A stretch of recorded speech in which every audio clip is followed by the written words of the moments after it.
Knowledge Overload by Beth Patch. Trust in the Lord with all your heart, and do not lean on your own understanding. Proverbs chapter 3, verse 5. I join the many who sit in amazement at the vast amount of information we have available to us within seconds. When we were children, we had to go to the library to research anything that wasn't in the encyclopedias at our house. Now, I get online, use a search engine, and have oodles of material to sort through before you could spell encyclopedia.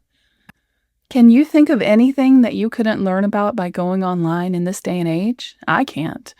We look at our smartphone or computer screens and our eyes are open to the world's endless supply of knowledge, the good and the bad.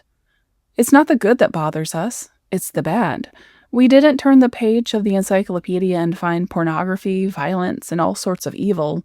But we do click on our computer screens and find it, sometimes by accident and sometimes on purpose. It's seeded into popular TV shows and movies, cleverly injected into song lyrics, and seductively placed on the covers of magazines.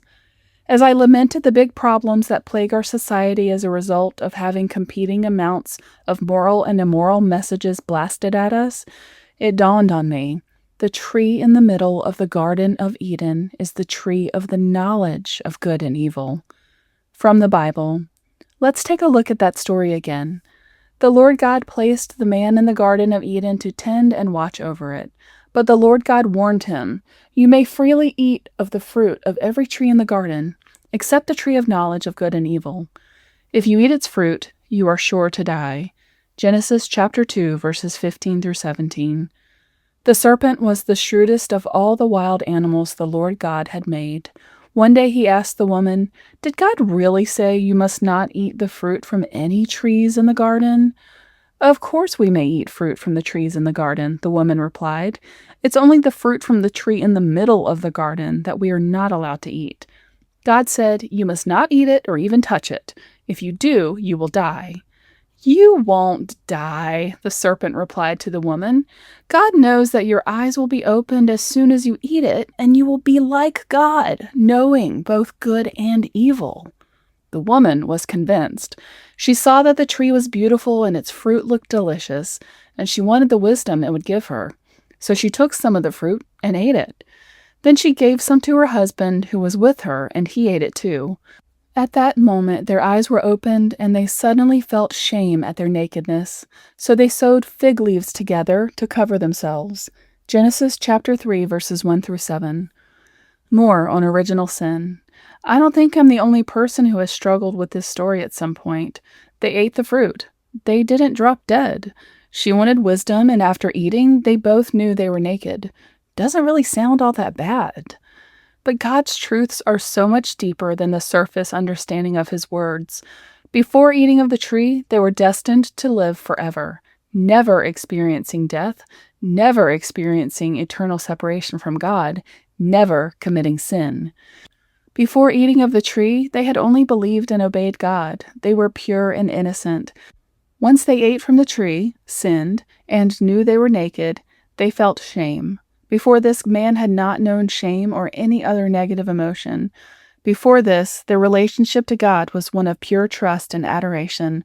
Before this, man was happy to be in daily fellowship with the Lord, having nothing to hide. He was to tend and watch over a self-perpetuating garden, name the animals, and reign over them. Man was not created dumb. He was created in God's image. He was created with intelligence beyond that of the animals and bright enough to converse with and obey God. The knowledge that Adam and Eve had was God-ordained, perfect, and pure. So, wanting to know everything possible was our undoing.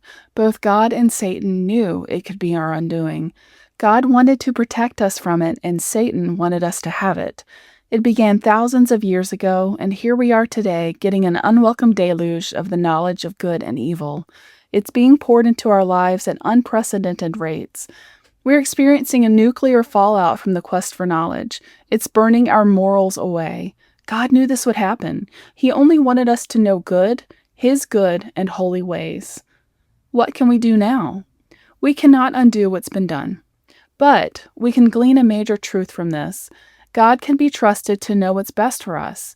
Even when we don't understand God, we should obey him. He knows the big picture. He's not one to spell it all out for us. It would not have made any sense to Adam and Eve if God had set them down and said, and not only that, in the 21st century, families could be flooded with images and stories of all the evil in the world through their televisions, computers, radios, etc. Even a young child will hear and see these things. He shouldn't have to spell it out for us. He's God. Proverbs chapter 3, verse 5 says, "Trust in the Lord with all your heart. Do not depend on your own understanding." His truths will be evident to all the world someday. For now, we should simply do as the popular old hymn says, trust and obey.